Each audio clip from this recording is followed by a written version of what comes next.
O negócio é o seguinte, desde que eu me conheço por gente, eu ouço as pessoas falarem que o Goku é um dos piores pais dos animes. Falam que ele é irresponsável, não liga pros filhos, bota eles em situações perigosas, só quer saber de lutar, é ausente e quando teve a oportunidade, preferiu ficar no mundo dos mortos treinando ao invés de voltar pra família. De tanto ouvir essas coisas durante os anos, eu acabei tomando isso como uma verdade. Pra mim, o Goku era um péssimo pai e nada poderia mudar a minha visão. Porém, eu fiz algo impensável pra muitos. Eu decidi tomar vergonha na cara e ler Dragon Ball pra tirar as minhas próprias conclusões. E que surpresa não foi descobrir que o Goku, na verdade, está longe de ser tão ruim como dizem.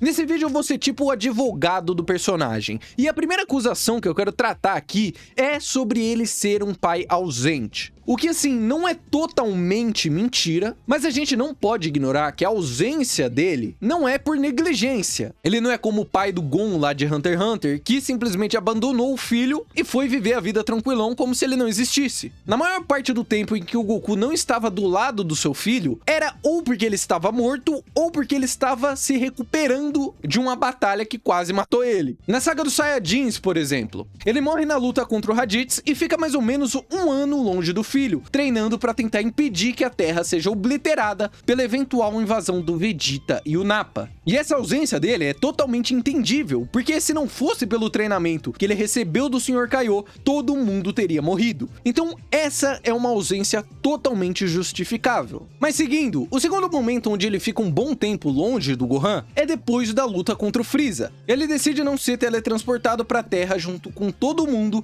porque ele queria terminar a luta contra o vilão. O resultado disso é que na fuga de Namekusei, ele acaba parando em um planeta aleatório, e quando seus amigos tentam teletransportá-lo para a Terra através do Porunga, ele recusa ajuda e diz que voltará no seu próprio tempo, que acaba levando mais ou menos 1 ano e 8 meses. Então, esse dá pra gente considerar como o primeiro grande vacilo do Goku. Mas assim, dá pra culpar ele também? O bicho foi parar num planeta onde os habitantes sabiam uma técnica de teletransporte. E não bastasse isso, eles ainda se vestiam bem pra calica. Tipo, olha o drip do Goku quando ele volta pra Terra. Foi uma estadia que valeu a pena, mano. E também dá pra gente encarar um pouco essa situação como se fosse uma viagem a trabalho. E o Goku tinha acabado de salvar o universo também. Mano, não, eu passo esse pano pra ele. O bicho teve a oportunidade de explorar outros planetas e ainda aprendeu uma técnica que no futuro foi essencial pra salvar a Terra. Dá pra entender, vai, ele não fez isso de maldade, ele não fez isso pra ficar longe da família, ele só aproveitou, mano, acabei parando aqui num outro planeta, os caras sabem uns bagulho legal, eu vou ficar aqui até aprender.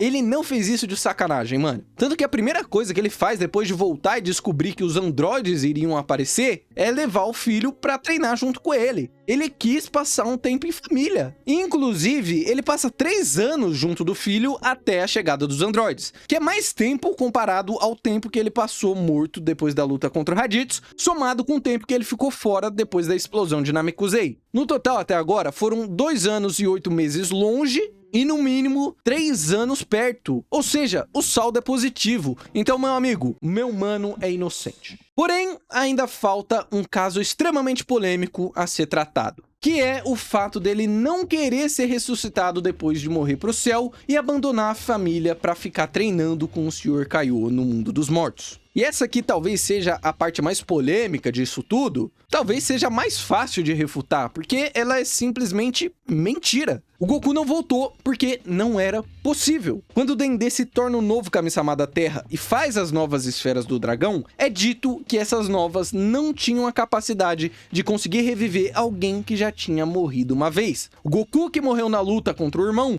e agora morreu para salvar a Terra, simplesmente não tem mais como voltar à vida. Ele não escolheu abandonar o filho e a mulher. Simplesmente não tinha o que fazer. E aí, para confortar todo mundo, ele fala como talvez isso não seja algo muito ruim, porque até então todas as ameaças à Terra apareceram atrás dele, e aí, com ele longe, talvez o planeta ficasse mais seguro. É só isso, ele não foi egoísta, ele não cagou para a família dele, ele só aceitou a realidade. Então, mais uma vez, o meu mano é 100% inocente das acusações. Agora, a gente tem que tratar outro ponto, que é a questão dele ser um pai muito irresponsável. Ele tá sempre forçando o filho a lutar, colocando ele em perigo e tudo mais, né? O que também não é totalmente verdade. O Goku raramente incentiva o Gohan a lutar. É óbvio que ele não é contra a ideia, mas toda vez que ele percebe que a situação é perigosa pro filho dele, ele manda o Gohan embora. Na luta contra o Nappa e o Vegeta, assim que o Goku chega, ele já fala pro Kuririn e o Gohan meterem o pé, porque a situação estava muito perigosa. E na Namekusei, ele também nunca fala pro Gohan participar dos combates. Ele sempre puxa a responsabilidade pra si e enfrenta geral sozinho. E também é interessante notar que ele tá sempre muito preocupado com o Gohan. Quando ele finalmente chega em Namekusei, a primeira coisa que ele faz é correr pra salvar o filho que tava quase morrendo. E outro aspecto bacana do personagem é como ele tá sempre elogiando o garoto por ter sido corajoso o suficiente pra enfrentar adversários que eram muito mais fortes do que ele. Então assim, só com isso dá pra gente perceber claramente que o Goku tem um carinho pelo Gohan. Ele nunca fala pra ele participar de batalhas que ele sabe que não tem como ele vencer. O que, assim, também é o mínimo que se espera de um pai, né? Mas da maneira que falam do personagem, você imagina que ele só ignoraria o moleque, faria ele lutar contra a sua vontade e botaria ele em perigo. Mas como a gente pôde ver aí, é basicamente o contrário que acontece. Mas tudo isso me leva para outro momento extremamente polêmico, que é a luta do Gohan versus o Cell. Essa parte da história que todo mundo usa pra falar como o Goku foi extremamente irresponsável. Afinal de contas, ele colocou uma criança que não gostava de lutar contra um ser que podia destruir o mundo inteiro. E ficou só observando enquanto o filho tomava um cacete. É muito maluco como fazem parecer que esse momento foi tipo aquela imagem, bebê tossindo versus bomba de hidrogênio. Mas assim, essa parte é extremamente mal interpretada pelas pessoas. Parece que a maioria só presta atenção nas figuras e não no que tá escrito nos balões de diálogo. Porque, vamos lá, o Goku bota o filho pra lutar contra a vontade dele porque ele é um pai ruim? Não! Na verdade, ele faz isso porque o Gohan era literalmente o único que podia ganhar do Cell. Se ele não lutasse, nenhuma outra pessoa seria capaz de salvar a Terra daquela ameaça. O Goku fala explicitamente que ele estava lutando com toda a sua força e que não conseguiria derrotar o Cell. Inclusive, ele diz isso logo depois de ver o Cell na sua forma perfeita. Perguntam para ele se ele acha que é capaz de derrotá-lo. E ele responde: eu não vou saber de verdade até eu tentar, mas como eu estou agora, eu provavelmente não tenho chance. E isso se confirma quando os dois lutam. O Goku não fez o Gohan lutar porque ele queria forçar o filho a ser um guerreiro como ele. Ele incentiva o moleque porque ele sabia que ele era o único que podia ganhar. E também porque ele acreditava no potencial do próprio filho. Ele sabia do que ele era capaz. Ele deixa de lado o próprio ego e entende que o seu filho é quem possui mais chances de finalmente ultrapassar a barreira do Super Saiyajin que tanto é falado durante a saga inteira. Isso é ser um pai ruim?